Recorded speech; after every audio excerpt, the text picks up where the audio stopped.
You don't notice the moments that will change your life while they're happening. They slip by, small and subtle, until one day you look back and realize you're standing in the ruins of a life you no longer recognize. I still remember the first time I met Luke Hayes. He was Declan's best friend, full of charm and easy confidence, with that lingering air of promise that comes with youth. He moved through the world as though he knew exactly where he belonged. I should have known better. I should have seen the warning signs in the way his presence filled the room, in the spark of recognition when we exchanged our first real conversation. But I didn't. Or maybe I did, and I ignored it anyway. It began in the gym, a space that had always been my sanctuary. He was just another workout partner at first, someone to talk to between sets. But the conversations grew deeper, the silences charged, until one moment changed everything. What happened next wasn't just a mistake. It was the unraveling of a marriage, a family, and the careful life I'd built brick by brick. It was a story that began with a barbell and ended with a confession I can never take back. But I'm getting ahead of myself. Let me tell you how it all happened. You never realize how far a life has drifted until you look back and see the shore miles behind you. My name is Veronica Chase, but most people call me Ronnie. At 54, I had what some might call a charmed life. A successful career as a fitness trainer, a comfortable home, and a marriage that offered stability, if not passion. From the outside, everything looked perfect, but appearances can be deceiving. Roger and I had been married for 12 years, and while he was a good man, a dependable corporate lawyer who provided for me in every way that mattered, our relationship had settled into a pattern that felt more like a routine than a partnership. We were polite, accommodating, and utterly disconnected. Then there was Declan, Roger's son from his first marriage. Declan was 26, brilliant, and introverted. He lived with us while pursuing a postgraduate degree, his time split between studying, gaming, and spending hours with his small group of friends. Though we weren't close, we'd settled into an easy coexistence. He stayed out of my way, and I stayed out of his. One of those friends, however, was harder to ignore. Luke Hayes was Declan's best friend, a 28-year-old with the kind of easy charisma that turned heads without trying. He was tall, athletic, and carried himself with a confidence that hinted at a brighter past.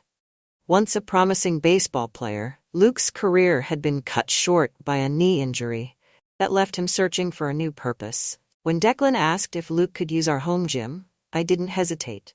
Our garage had been converted into a state-of-the-art workout space, equipped with everything from free weights to cardio machines, a perfect setup for my training clients. Luke just needs a place to stay active, Declan had said. It's only temporary. Of course, I'd replied. At first, Luke was just another presence in the house, someone who passed through on his way to the gym. But over time, he became a regular fixture, his visits stretching longer as he lingered to chat or adjust his workout routine. The first time I really noticed him, it was during a quiet afternoon in the gym. I'd just finished a training session when Luke arrived, dropping his bag near the weights. "Mind if I join you?" he asked, his tone casual. "Not at all," I said, stepping aside to make room. We worked out side by side, our conversation light and easy. He asked about my career, and I told him about my years as a trainer, my passion for health and fitness, and how I'd built my business from scratch. "You've got discipline," he said, nodding appreciatively. "It's impressive." I laughed, brushing off the compliment. "Discipline is just a fancy word for stubbornness." "No," he said, his tone more serious. "It's more than that. You've got something most people don't. Drive." Something in his voice caught me off guard, and for a moment our eyes met. The conversations grew deeper over time. Luke was easy to talk to, his openness a stark contrast to the guarded interactions I'd grown used to with Declan and Roger. He spoke candidly about his struggles after the injury, the identity crisis that came with losing his career, and his determination to find a new path. "Baseball was my whole life," he admitted one afternoon, wiping sweat from his brow. "When it was gone, I didn't know who I was anymore." I nodded, understanding more than I let on. "It's hard to lose something that defines you." "You get it," he said, his gaze steady. I wasn't sure if I did, but his words lingered long after he left. One evening, as I sat alone in the living room, I found myself thinking about Luke. His energy, his humor, the way he seemed to notice things most people overlooked. It was a sharp contrast to the growing distance between Roger and me. Our marriage hadn't always been this way. In the beginning, we'd been passionate, connected. But over the years, Roger's demanding career had taken priority, and our relationship had faded into the background. I told myself it was normal. Every marriage has its ebbs and flows, its highs and lows. But lately, the lows felt like they were all we had left.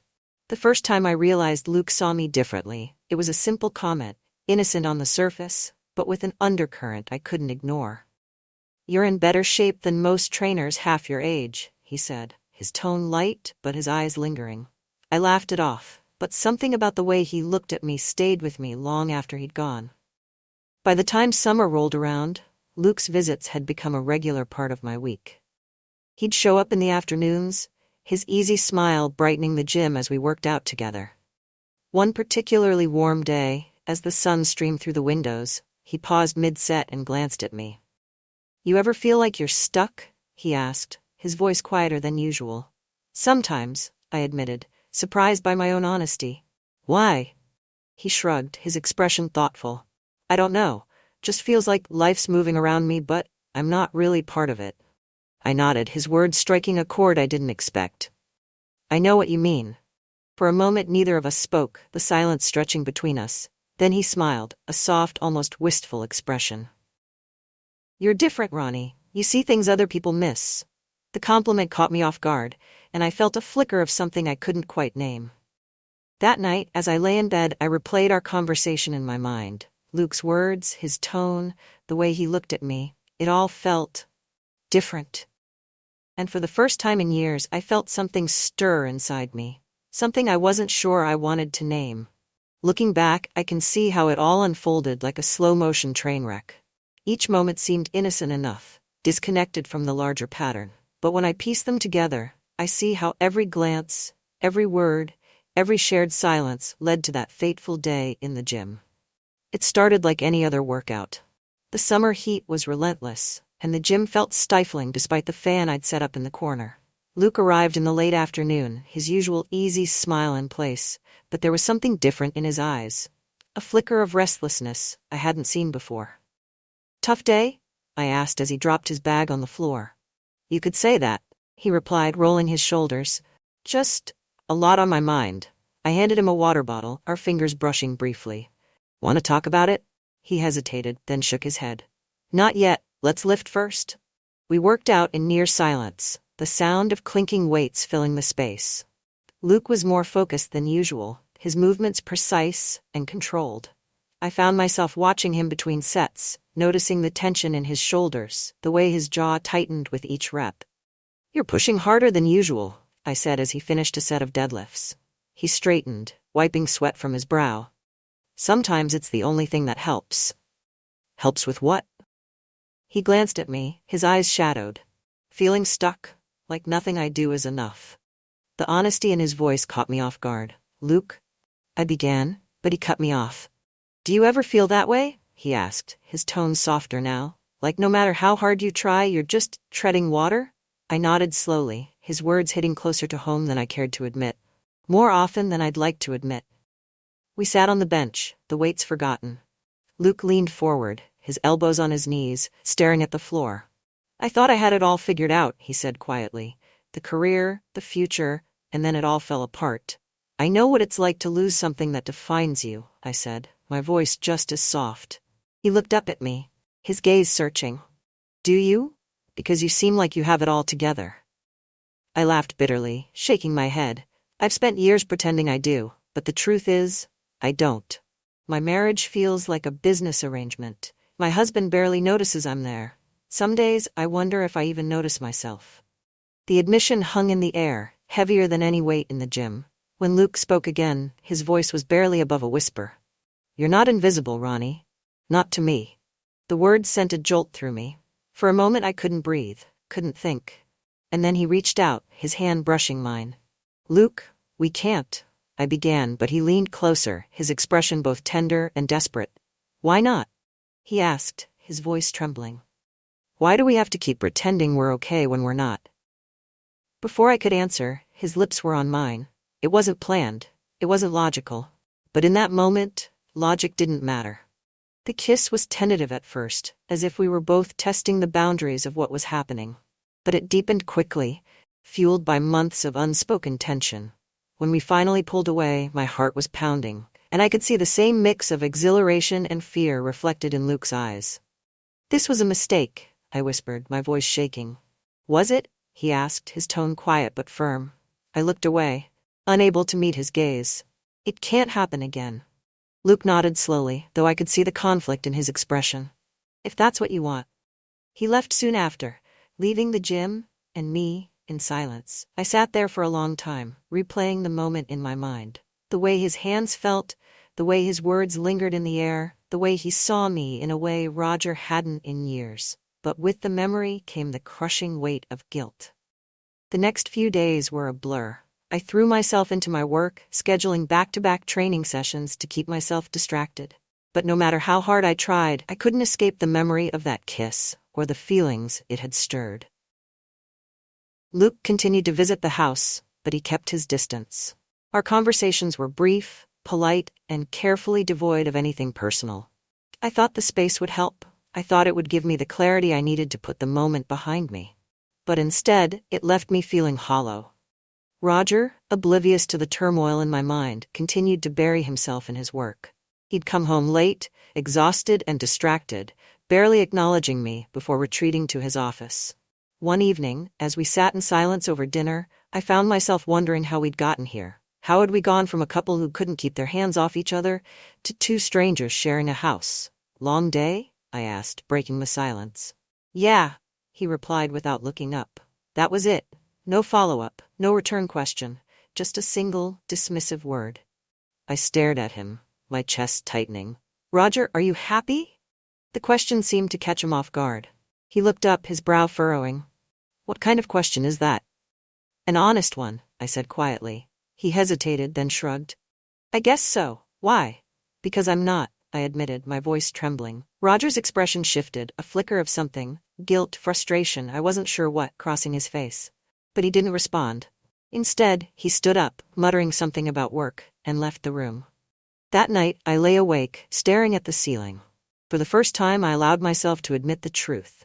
I was lonely. And Luke had made me feel seen in a way I hadn't felt in years. It's funny how guilt can become a constant companion. It doesn't shout or demand attention. It simply lingers, a quiet presence that never lets you forget. In the days following that moment in the gym, guilt shadowed me everywhere. It crept into my thoughts during workouts, clung to me while I prepped meals, and made its home in the silence of my evenings with Roger. But there was something else too. A restlessness, a yearning. Every time Luke walked through the door, I felt it stir. An ache I couldn't entirely suppress. I told myself I could control it, that I could compartmentalize the kiss and move on. But emotions have a way of defying logic. It wasn't long before Declan began to notice the subtle shifts in the household dynamic. Declan had always been observant, though he rarely voiced his thoughts. He was the type to watch from the sidelines, quietly piecing together puzzles others didn't even know they were creating. "You've been spending a lot of time in the gym lately," he remarked one evening as I cleaned up after dinner. I glanced at him, my hands tightening around the dish towel. "It's my job, Declan. You know that?" "Yeah, but..." He hesitated, his eyes narrowing slightly. "You and Luke seem different lately." My pulse quickened, but I kept my expression neutral. "What do you mean?" He shrugged, leaning against the counter. "I don't know. It's just an observation." Before I could respond, he turned and left the room, leaving me alone with my thoughts and my growing unease. Luke and I continued to avoid any personal conversations, but the tension between us was impossible to ignore. Every interaction felt like walking a tightrope, and I was painfully aware of Declan's watchful eyes. Meanwhile, Roger grew increasingly distant. He came home later each night, his excuses growing thinner. At first I assumed it was just work, but there were moments, like the way he avoided meeting my gaze, that made me wonder if there was more to it. One evening, as I folded laundry in the bedroom, Roger walked in, his phone in hand. "I've got a conference next weekend," he said, not bothering to elaborate. "Another one?" I asked, my tone sharper than I intended. It's important, he replied curtly, tossing his tie onto the bed. I bit back a retort, the familiar anger bubbling beneath the surface. Instead, I nodded and focused on the pile of clothes in front of me.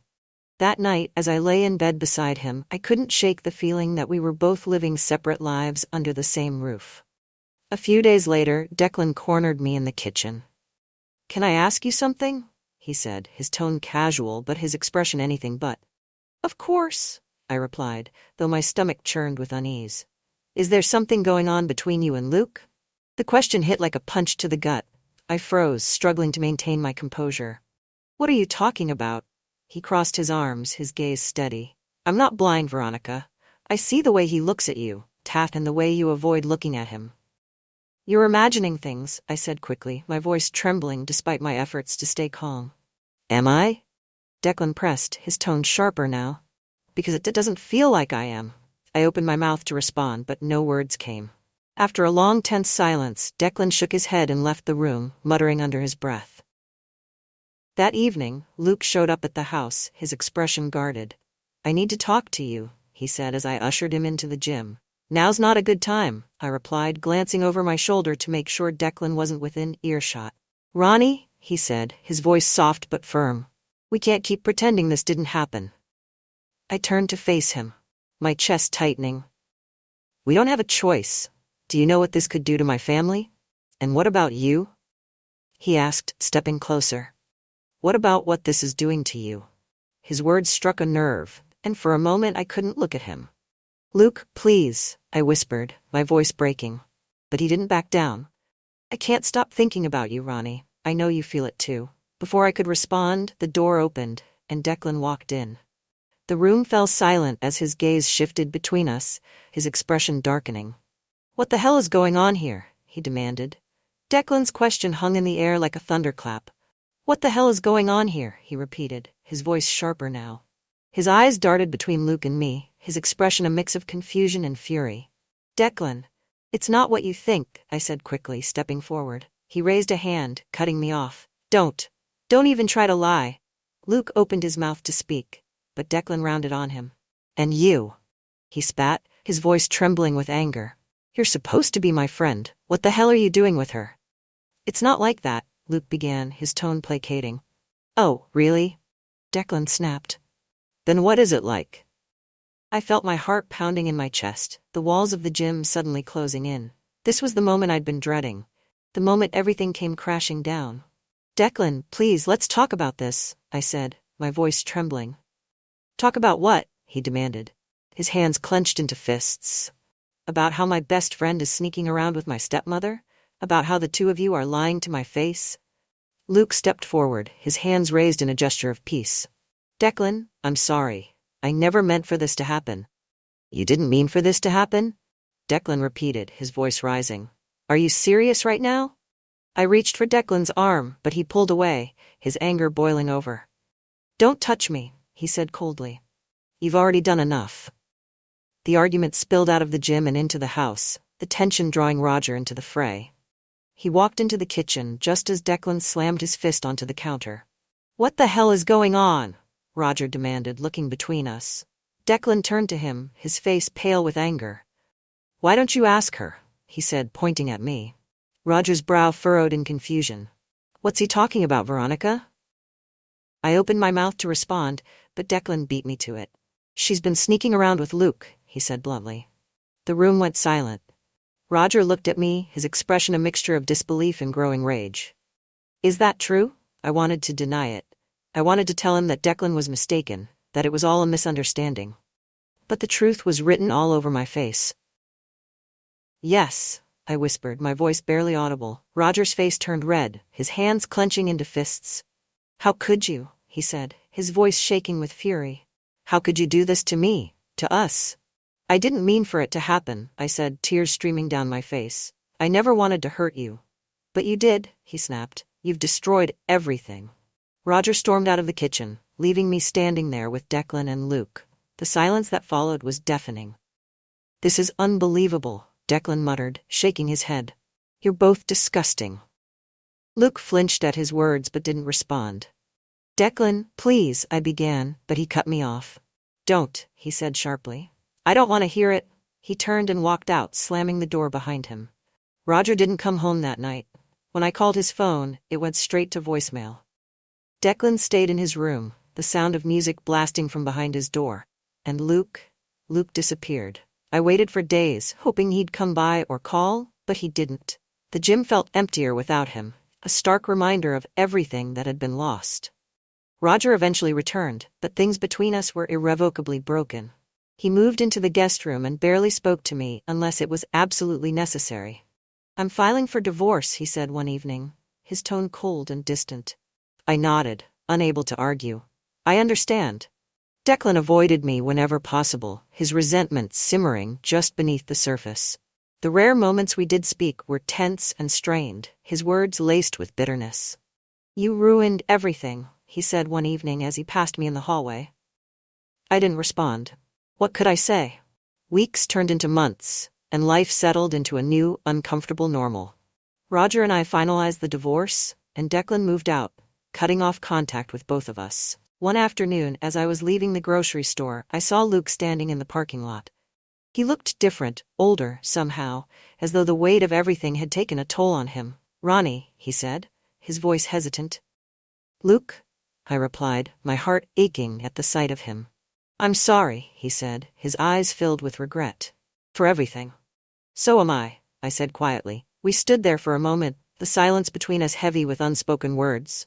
Take care of yourself, he said finally, turning to leave. You too, I whispered, watching him walk away. They don't tell you how quiet life gets after a storm like this. The silence isn't peaceful, it's suffocating. After Roger and Declan left, the house felt cavernous. Each room was a reminder of what I'd lost, or more accurately, what I'd destroyed.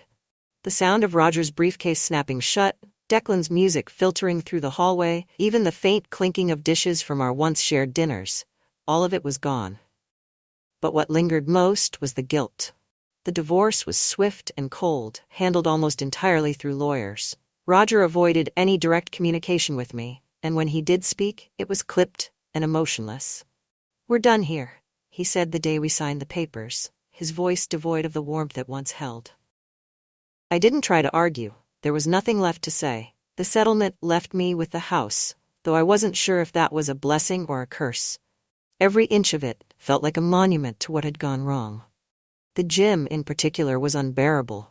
I couldn't step foot in it without thinking of Luke. His laughter, his voice, the way he'd made me feel alive in a way I hadn't in years. Eventually, I packed up most of the equipment and sold it. The emptiness in the garage mirrored the emptiness inside me. Word spreads fast in neighborhoods like ours, and soon I became the subject of whispered gossip. The once friendly smiles of my neighbors turned into tight-lipped glances. Invitations to barbecues and book clubs stopped coming. One day I ran into Mrs. Cartwright, who lived 2 doors down. She'd always been chatty, but now her tone was clipped. Such a shame about you and Roger, she said, her eyes scanning me like she was cataloging my sins. Life happens, I replied, forcing a smile. She nodded, clearly unimpressed. Yes, I suppose it does.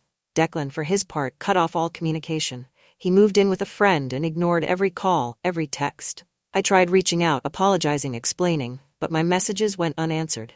The loss of him hurt more than I expected. Declan had never been particularly close to me, but his absence left a void I hadn't anticipated. And then there was Luke. After that brief encounter in the parking lot, he disappeared again. I heard through the grapevine that he'd moved to another city, taking a job as a personal trainer at a gym downtown. Part of me wanted to reach out, to apologize, to explain, but I knew it wouldn't change anything. The damage was done. With nothing else to do, I threw myself into my work. I expanded my client base, taking on more personal training sessions and even starting a new fitness class at the local community center. The work was exhausting, but it gave me a purpose, something to focus on beyond the wreckage of my personal life. One afternoon, after wrapping up a session, I found a letter waiting for me on my desk. The handwriting was unfamiliar, and there was no return address. Inside was a single sheet of paper. Dear Ronnie, I just wanted to say thank you. For everything. For seeing me when I couldn't see myself. I know things didn't end the way either of us wanted, but I'll always be grateful for the time we had. Take care of yourself. I sat there for a long time, the letter trembling in my hands. Months turned into a year, and slowly, life began to rebuild itself. I started volunteering at the community center, offering free fitness classes to people recovering from injuries. It felt good to give back, to use my skills for something meaningful. I also began reaching out to Declan again, though it was a slow and painful process. One day, he finally responded to one of my messages. It was a short text. Just 2 words. It wasn't much, but it was a start. If there's one thing I've learned through all of this, it's that life doesn't come with neat endings.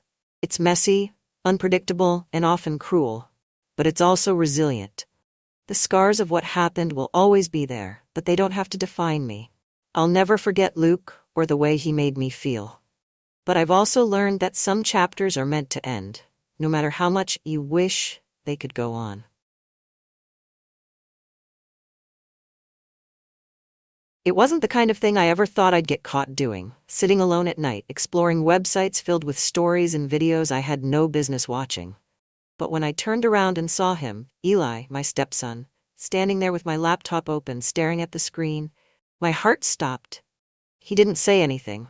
He didn't need to. Because in that moment, everything changed. It started on an evening like any other. The house was quiet, too quiet. Robert was out of town for a business convention, leaving me alone in the house with Eli. I had grown used to these stretches of time when my husband was away. Our marriage had fallen into a predictable rhythm, one where his absence had become more comfortable than his presence. That night, I had poured myself a second glass of wine after dinner. Maybe a third. I wasn't counting. I was tired, not from work, editing manuscripts for the same dull romance novels day after day, but from the weight of it all. Life. Loneliness. For a woman in her mid-50s, I'd accepted certain truths about myself. I had become invisible, and not just to my husband, to the world. Women like me were rarely seen, rarely desired. I was someone's wife, someone's mother, someone's stepmother. No one ever looked at me anymore. The wine buzzed through me, warm and heavy as I sat in bed with my laptop. It started innocently enough. A random ad, a click out of curiosity. That curiosity led to a rabbit hole I hadn't expected. Videos, stories, entire websites catering to people like me. People who secretly wanted something they couldn't say aloud. Older women, younger men. I don't know how long I spent scrolling through those stories, those headlines that made my cheeks flush and my breath catch. I told myself I was just reading, just looking, that it was harmless. No one would ever know. But then I heard it, the creak of the bedroom door behind me. I froze, my fingers hovering over the keyboard. At first, I thought I had imagined it, that it was just the house settling, the kind of sound I'd long since gotten used to when Robert was away. But then I felt it. A presence. Someone standing behind me. Slowly, I turned my head, the blood draining from my face as I met Eli's eyes. He was standing in the doorway, barefoot and silent, his gaze locked on the laptop screen. The light from the screen cast a faint glow on his face, highlighting the shock, or was it something else, in his expression. I couldn't move. I couldn't breathe. Eli looked at me, then back at the screen.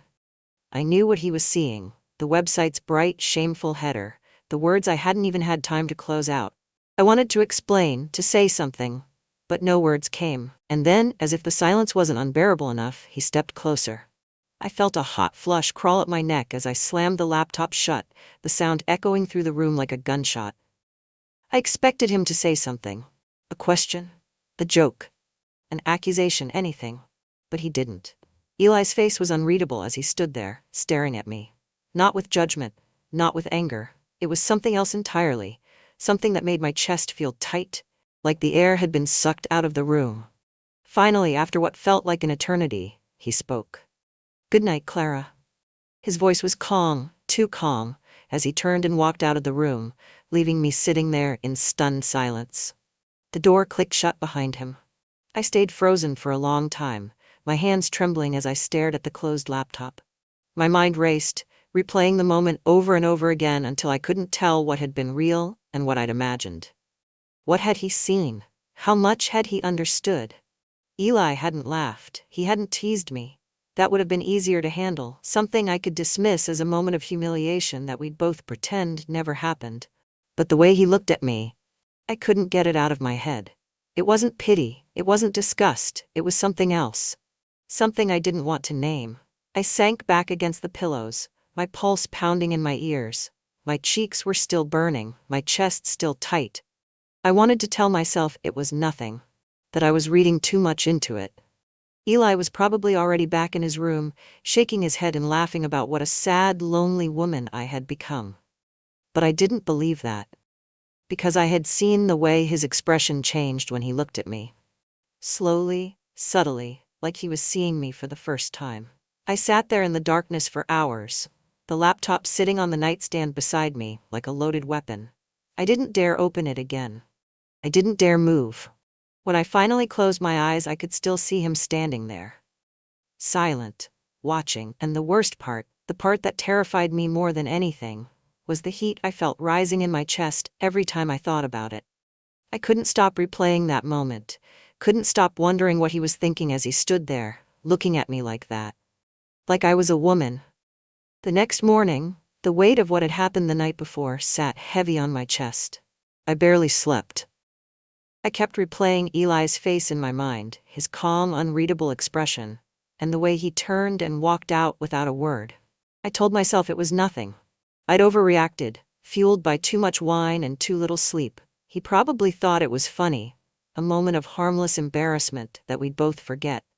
And yet, as I stood in the kitchen pouring myself a cup of coffee, my hands trembled. I heard footsteps coming down the stairs. The sound sent a jolt through me, and I gripped the edge of the counter. A second later, Eli walked into the kitchen. I didn't dare look up. I focused on the coffee, as if it held the answers to every question circling in my mind. I could feel him there, his presence filling the room like an invisible weight. I waited for him to say something, to laugh, to tease me, to let me know that he hadn't taken last night seriously. But he didn't. He poured himself a glass of water and leaned casually against the counter across from me.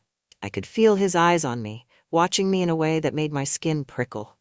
It was different now. He was different. Or maybe I was. I forced myself to take a deep breath, finally lifting my gaze to meet his. "Morning," I said, my voice tight. He nodded, taking a sip of water. "Morning." His tone was neutral, but his eyes lingered on me a little longer than they should have, like he was waiting for me to say something more. I didn't. I turned away quickly, pretending to tidy up the counter, even though it was already spotless. The silence stretched on, heavy and unspoken, until Eli finally pushed off the counter and walked out of the room. I let out a breath I hadn't realized I was holding, my heart hammering in my chest. I spent the rest of the day trying to distract myself. I threw myself into work, editing chapters of a dull historical romance novel that would have normally put me to sleep. But even as I stared at the words on the screen, I couldn't focus. All I could think about was Eli. Every time I closed my eyes, I saw him standing in the doorway, looking at me like that. My cheeks burned with shame just thinking about it, but there was something else, too. Something I wasn't ready to admit to myself. The way he looked at me hadn't been judgmental. It hadn't been disgusted. It had been curious. The thought sent a shiver through me, and I pushed it away as quickly as it came. I couldn't think like that. I wouldn't. By the time the sun began to set, I couldn't sit at my desk any longer. I needed to get out of the house. I grabbed my coat and keys, deciding to take a walk through the neighborhood, hoping the cold evening air would clear my head. But when I opened the front door, Eli was there on the porch, sitting on the top step with his phone in his hands. He looked up at me, startled, and I froze. "Going somewhere?" he asked, his tone casual. "I just needed some air," I replied, clutching my coat tighter around me. He nodded, standing up and stretching his arms over his head. "Mind if I join you?" The question caught me off guard, and for a moment I didn't know how to respond. I wanted to say no, to tell him I needed to be alone, but the words wouldn't come. "Sure," I said finally. We walked in silence, side by side, down the quiet, tree-lined street. The sun had dipped below the horizon, casting long shadows across the pavement. I shoved my hands into my coat pockets, my heart pounding as I tried to ignore the tension that hummed between us. I kept waiting for Eli to say something about last night, for him to bring it up, to laugh it off. But he didn't. Instead, he walked beside me quietly, his hands in his pockets, his face calm and unreadable. The silence was unbearable. "I didn't hear you come in last night," I said suddenly, my voice too loud in the still evening air. "Were you out late?" He glanced at me, his lips curling into a faint smile. "Not too late." I nodded quickly, focusing on the sound of our footsteps on the pavement. I didn't know why I asked. I didn't care where he'd been. Or at least, I shouldn't. We reached the park at the end of the street, and Eli stopped, turning to face me. The faint glow of the streetlight illuminated his face, casting shadows that made him look older, sharper. "Are you okay?" he asked. The question caught me off guard, and I blinked up at him, startled. "What?" "You seemed distracted," he said, studying me carefully. I felt my cheeks flush, and I looked away quickly. "I'm fine." "You're lying," he said softly. I opened my mouth to argue, but the words caught in my throat. My heart was pounding so hard I could feel it in my ears. For a long moment, neither of us spoke. The tension between us was thick, the silence filled with something unspoken, something I didn't want to name. Finally, Eli took a step closer, his voice low. "You don't have to be embarrassed, you know." I looked up at him sharply, my breath catching in my throat. He didn't elaborate. He didn't need to. We both knew what he was talking about. I wanted to say something, to tell him he was wrong, that there was nothing to be embarrassed about. But I couldn't. My voice failed me, and all I could do was stare up at him, frozen in place. Eli didn't move. He just looked at me, his gaze steady and unflinching, as if he could see right through me. My chest felt tight, my pulse racing as the silence stretched on, growing heavier with every passing second. Finally, he turned away, his voice calm. "We should head back. It's getting late."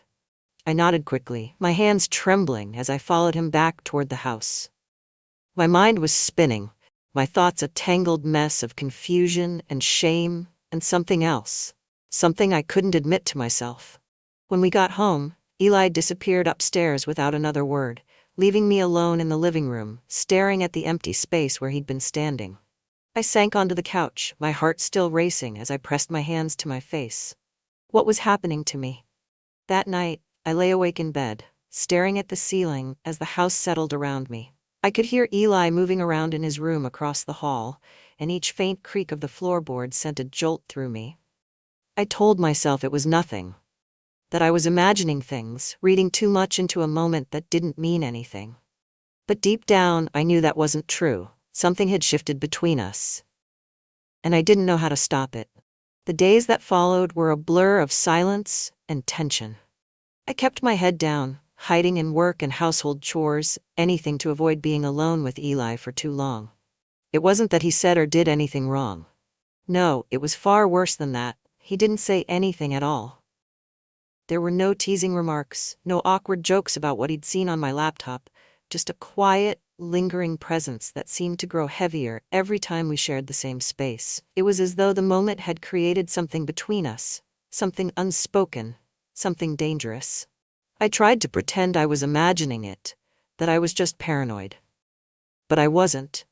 I could feel it, that invisible string that pulled at me every time he was near. One evening, Robert called to tell me he'd be staying another day in Boston. He was supposed to be home by morning, but the client needed more FaceTime, as he always said. I don't remember what I mumbled in response. The words were a formality. He didn't care what I thought, and I didn't care where he was. After I hung up, I poured myself a glass of wine and settled into the couch in the living room. The house was quiet, save for the faint hum of the fridge in the kitchen and the soft ticking of the clock on the wall. I tried to lose myself in the book I was holding, but I couldn't focus. The words blurred together, my mind spinning in circles as I tried to push away the feeling that had been following me for days. And then Eli walked in. I didn't hear him at first. I only noticed him when I felt him there, standing in the doorway, watching me. I looked up sharply, my heart giving a nervous flutter as his eyes met mine. He didn't say anything. He didn't have to. "Couldn't sleep?" I asked, trying to sound casual, but my voice wavered slightly. He shook his head, walking into the room and sitting down on the other end of the couch. The silence stretched on as he leaned back against the cushions, his long legs stretched out in front of him. I kept my eyes on the book in my lap, pretending to read, but I could feel him watching me. "What are you reading?" he asked finally. "Nothing interesting," I murmured. "Then why are you pretending to read it?" The question startled me. I looked up at him, my breath catching when I saw the faint smile on his lips, as if he knew exactly what he was doing. I didn't answer. I couldn't. My heart was pounding in my chest and I couldn't understand why. "You've been avoiding me," Eli said quietly. The words sent a chill through me, even though his tone was calm. He was right, of course. I had been avoiding him, but hearing him say it out loud made it feel real, like an accusation I couldn't deny. "I don't know what you're talking about," I replied quickly, forcing my eyes back down to the book. Eli didn't respond. I could feel his gaze lingering on me, but I refused to look up. My hands trembled slightly as I turned the page, pretending I couldn't feel the heat rising in my cheeks. And then, I felt it. The couch shifted slightly as Eli moved closer. I froze, my fingers tightening around the book as my breath hitched. I could feel him beside me now, close enough that the warmth of his body brushed against my arm. "Clara," he murmured. I closed my eyes, my heart pounding so loudly I thought it might burst. I wanted to tell him to stop, to stand up, to go back to his room, to leave me alone. But the words wouldn't come. Slowly I turned my head to look at him. He was close, too close. His eyes searched mine, his expression unreadable. For a long moment, we just stared at each other, the silence between us crackling like static. I should have moved. I should have said something. But I didn't. I couldn't. Eli's hand lifted slowly, his fingers brushing against my cheek. The touch was light, hesitant, as if he were testing the waters, waiting to see if I would pull away. I didn't. My breath caught as his thumb traced the line of my jaw, so soft it sent a shiver through me. I felt frozen in place, paralyzed by the storm of emotions swirling inside me. Fear, guilt, desire. "This can't happen," I whispered, though my voice trembled. "Then tell me to stop," he murmured. I opened my mouth to say the words, but they wouldn't come. I couldn't say them. I couldn't want to say them, because the truth was I didn't want him to stop. Eli leaned closer, his lips brushing against mine in the faintest of kisses, a question, not an answer. I felt my body respond before my mind could catch up, my fingers trembling as they curled into the fabric of his shirt. And then I kissed him back. It was like something inside me snapped. The kiss deepened, and all the guilt, all the shame, all the rules I'd been clinging to melted away in an instant. His hands moved to my waist, pulling me closer as my body pressed against his. I felt weightless, dizzy, as if the world had shifted beneath me and left us floating in some place that only we could exist. When we finally pulled apart, I was breathless, my heart hammering in my chest as I stared at him. "This is wrong," I whispered, the words barely audible. "Then why does it feel right?" He replied softly. I didn't have an answer. I didn't have the strength to argue. Instead, I stood up quickly, putting distance between us as I tried to catch my breath. My hands were shaking as I ran them through my hair, my mind spinning. "I can't," I said finally, though my voice was weak. "This can't happen." Eli didn't argue. He didn't try to stop me. He just looked at me, his expression calm, as though he already knew the decision I'd made wasn't final. And maybe he was right. I went to bed that night with the ghost of his touch still lingering on my skin. I lay awake for hours, staring at the ceiling as my mind replayed everything. The way he'd looked at me, the way his hands had felt on my waist, the way I had let it happen. I hated myself for it, but the worst part was that I couldn't stop thinking about it, about him, about what it would feel like if I let it happen again. It's strange how easily a line can be crossed. One moment you're standing at the edge, convincing yourself you'd never take that final step, and the next you're tumbling forward, powerless to stop it. That's how it felt with Eli. After that night in the living room, when his lips brushed mine and I didn't pull away, everything shifted. The unspoken tension that had been simmering between us for days finally boiled over. There was no denying it anymore. We had crossed a line, and I wasn't sure I wanted to go back. At first I told myself it wouldn't happen again. I avoided him, retreating to my bedroom like a guilty teenager and throwing myself into my work. I filled my days with endless editing projects and kept myself busy with mindless tasks around the house, anything to keep from being alone with him. But it didn't matter. Avoidance wasn't enough. Eli was always there. I'd hear him moving around in the kitchen, the faint clink of dishes as he made himself coffee. I'd see him outside through the window, his shirt off as he worked on the lawn, sweat glistening on his skin. I'd pass him in the hallway, my body brushing his as we squeezed by each other in the narrow space. And every time our eyes met, I felt it. Something electric, something unspoken that tied us together. It was a rainy Tuesday afternoon when I finally broke. The rain had been coming down in sheets all day, the kind of relentless downpour that makes the world feel smaller, quieter. I had just finished a call with a particularly demanding client, and my nerves were frayed. I was tired, restless, and completely on edge. I walked into the kitchen to make tea, hoping it would calm me, but the moment I turned the corner, I saw him. Eli was sitting at the table, scrolling through his phone, his long fingers tapping against the screen. He looked up when I entered, his eyes locking onto mine. Something in me shifted. I tried to ignore it, focusing on the kettle as I filled it with water and set it on the stove. I could feel him watching me, his gaze steady and heavy, but I refused to look at him. The silence stretched on, punctuated only by the soft patter of rain against the windows. I stood there, staring at the kettle, my hands gripping the edge of the counter. My heart was pounding, my skin tingling with a nervous energy I couldn't explain. Finally, I felt him move. The chair scraped softly against the floor as he stood up. I didn't turn around, but I knew he was walking toward me. The room felt smaller, hotter. I closed my eyes, my breath catching in my throat as I felt him stop behind me. He didn't touch me. Not yet, but his presence was so close I could feel the heat radiating off him. "Clara," he said softly. It wasn't a question. It wasn't even a request. It was just my name. But the way he said it, low and deliberate, made my entire body tense. I should have turned around and told him to stop. I should have pushed him away, reminded him that this was wrong. But I didn't. I stayed frozen, my hands trembling against the counter. The kettle began to hum softly as it heated up, but I barely heard it. Then I felt it. His hand touched my waist, lightly at first, as if he was waiting for me to pull away. When I didn't, his grip tightened, his fingers curling into the fabric of my shirt. My heart was pounding so loudly I thought it might burst. Slowly, I turned to face him. Eli's face was close, too close. His eyes searched mine, looking for something I wasn't ready to name.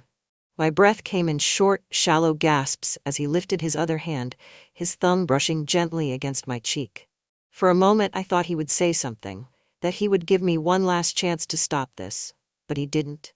He leaned in, his lips brushing against mine, and the dam finally broke. I kissed him back.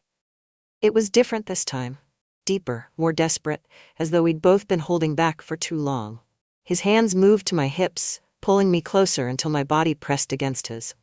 I felt weightless, dizzy, as his mouth moved over mine, his touch igniting something inside me that I hadn't felt in years. The kettle began to whistle, a sharp, high-pitched sound that filled the room. But neither of us moved. Finally, I pulled back, breathless, my chest heaving as I stared up at him. His hands were still on my waist, his fingers warm and firm against my skin. I opened my mouth to say something, but nothing came out. Eli didn't say anything either. He just looked at me, his expression calm and steady, as though he'd known this would happen all along. For a moment, the only sound was the whistling of the kettle, still shrieking on the stove. Then Eli let go of me, stepping back slowly. "You should take care of that," he murmured, nodding toward the stove. I blinked, startled, as though I'd forgotten where I was. I turned quickly, my hands trembling as I shut off the burner and moved the kettle to the side. When I turned back around, Eli was gone. I spent the rest of the day in a fog. I couldn't focus on work. I couldn't focus on anything. I kept replaying the moment in my head, his hands on my waist, his lips on mine, the way I hadn't stopped him. I told myself it was a mistake, that it couldn't happen again. But even as I said it, I knew I was lying. That kiss had set something in motion, something I couldn't take back. I spent hours pacing the house, jumping at every sound, waiting for Eli to come back. But he didn't. His door stayed shut, and the house felt emptier than it ever had. That night, as I lay in bed staring at the ceiling, I could still feel him. His touch, his warmth, the way his lips felt against mine. I wanted to stop thinking about him. I wanted to feel guilty, to remind myself that this was wrong. But I didn't. I couldn't. The truth was, I didn't want to stop. And that terrified me more than anything. It would be easy to say I didn't know how it happened, that I was swept up in something I couldn't control. But that would be a lie. The truth is, I let it happen, again and again. Each time I told myself it was the last, but I never meant it. The line that we had crossed didn't matter anymore because I'd stopped looking for it. Once I tasted what Eli offered, attention, desire, the feeling of being seen, I couldn't let it go, and he didn't let me. The days blurred together after the kiss in the kitchen. I avoided him at first, or at least I pretended to. But it was all for show. I knew it. Eli knew it. The tension between us was like a constant hum, growing louder every time we were in the same room. He didn't push me. He didn't say a word about what had happened. Instead, he let the silence speak for him. His eyes lingering on mine a little too long, his hand brushing against my back as he walked by, his presence filling whatever space I was in. I had been starved for so long that even the smallest touch felt electric. It was a Saturday afternoon when I broke again. Robert had been gone for days, wrapped up in meetings and work trips that I stopped asking about years ago. I was in the sunroom, flipping aimlessly through a book, though I wasn't reading a single word. The house was quiet, but I knew I wasn't alone. I could feel Eli's presence somewhere nearby. It had become a habit now, this strange awareness of him, the way my pulse quickened when I knew he was close. When I glanced up, he was there.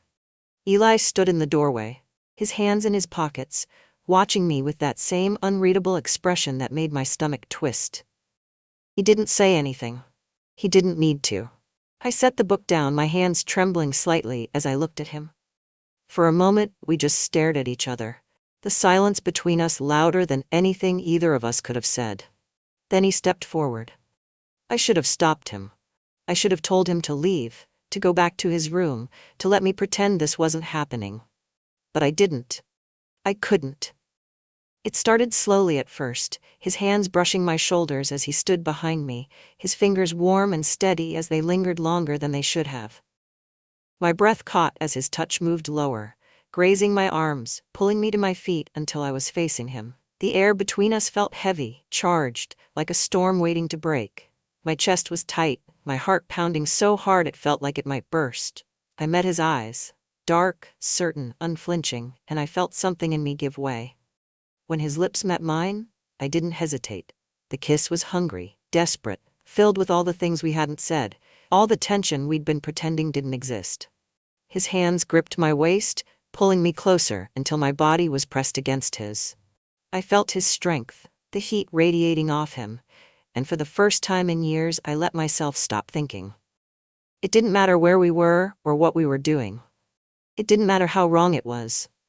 All that mattered was the way his hands moved over me, the way he kissed me like he couldn't get enough, like I was something he wanted. I didn't feel invisible anymore. It wasn't just that one time. Once the dam had broken, we couldn't stop ourselves. Eli sought me out constantly, quiet moments when Robert was out of the house, late nights when the world felt still, afternoons when sunlight poured through the windows and made the whole house feel golden and surreal. We were reckless. One afternoon, as I was folding laundry in the guest bedroom, I heard the door click softly behind me. I didn't need to turn around to know it was him. I felt it, that familiar pull that made my pulse race. Eli didn't say anything as he crossed the room. I felt his hands on my waist before I even turned to face him, pulling me back against him.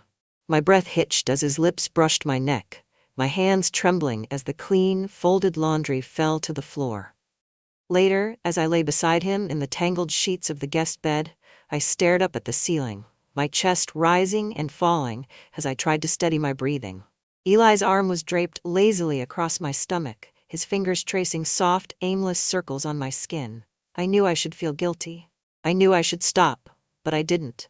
We stole moments wherever we could, quiet encounters that left me breathless and shaken, hidden in plain sight. Once, in the early hours of the morning, I slipped downstairs to make coffee while Robert was still asleep. I was standing at the counter, waiting for the kettle to boil, when Eli came up behind me. He didn't say anything. He just placed a hand on the small of my back, his touch light but deliberate, his fingers grazing the curve of my waist.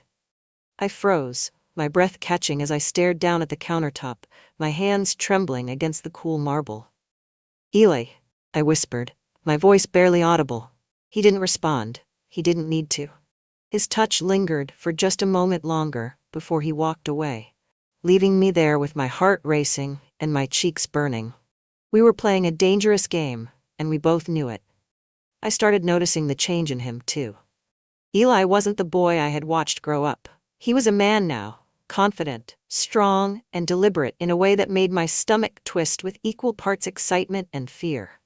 There was a possessiveness in the way he looked at me now, a quiet certainty that sent shivers down my spine. It scared me sometimes, the intensity of it, but it thrilled me too. When we were alone, he made me feel like I was the only woman in the world. And I let him. One evening, as the sun was setting and the house was bathed in gold and shadows, I stood at the sink washing dishes.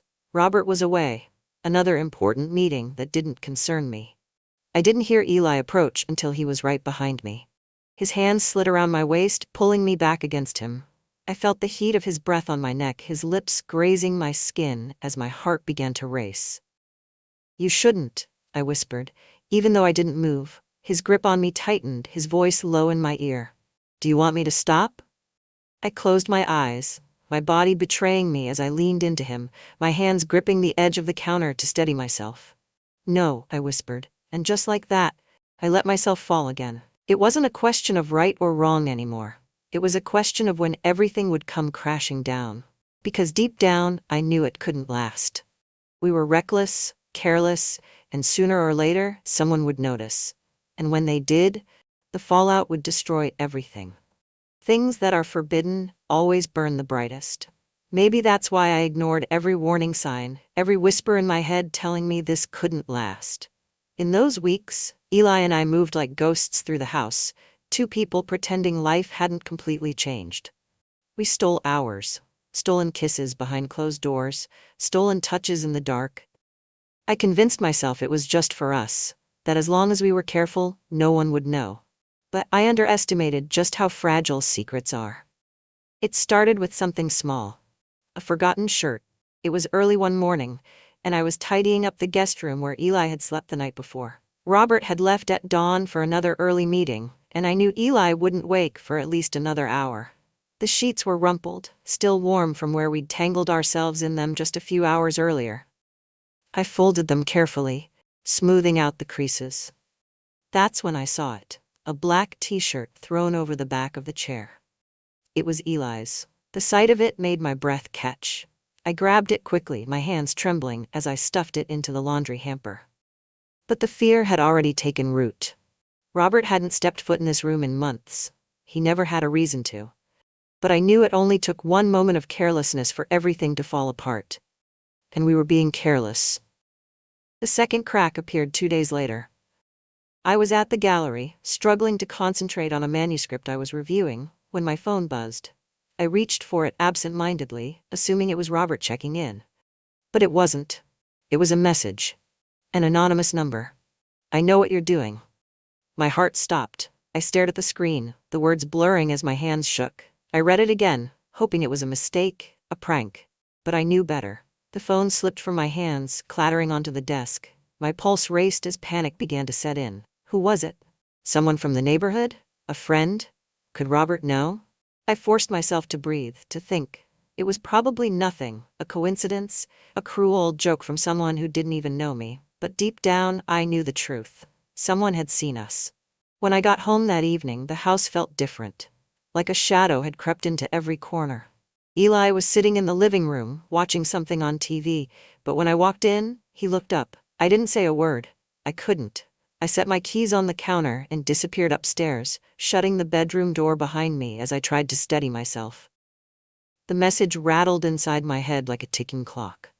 Someone knew. Someone had to know. It wasn't just the message either. I started noticing things, subtle, tiny things that most people wouldn't even think twice about.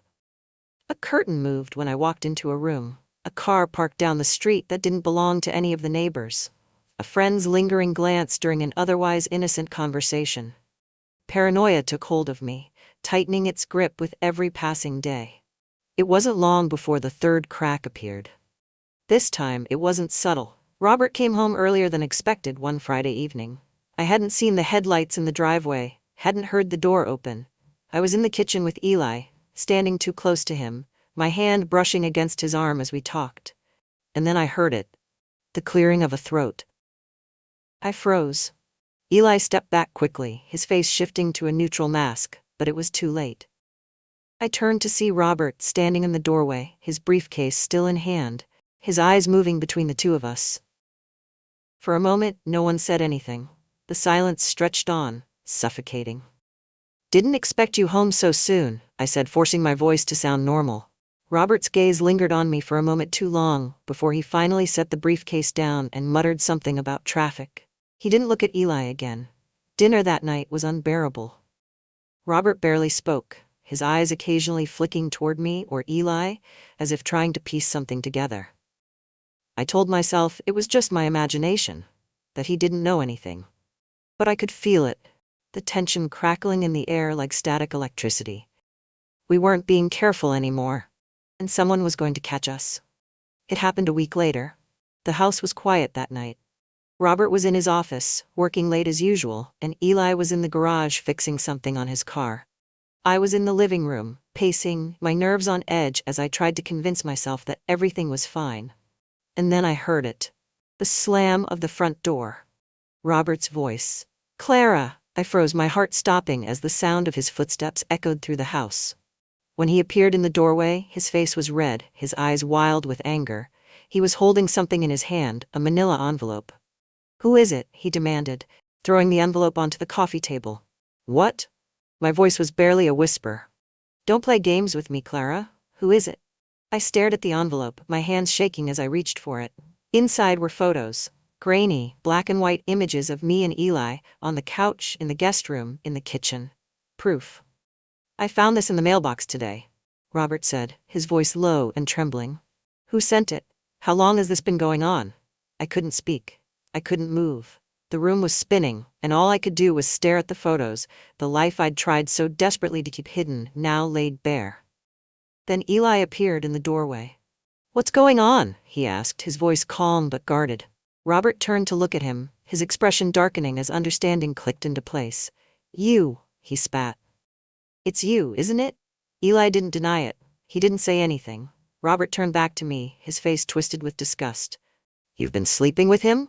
My son?" I opened my mouth, but no words came out. There was nothing I could say to fix this. Nothing I could say to make him understand. "You disgust me," Robert said quietly. The words hit harder than I expected. I wanted to shout, to tell him it wasn't that simple, that Eli had made me feel alive in a way I hadn't felt in years. But the truth wouldn't matter to him. He turned and stormed out of the house, slamming the door behind him.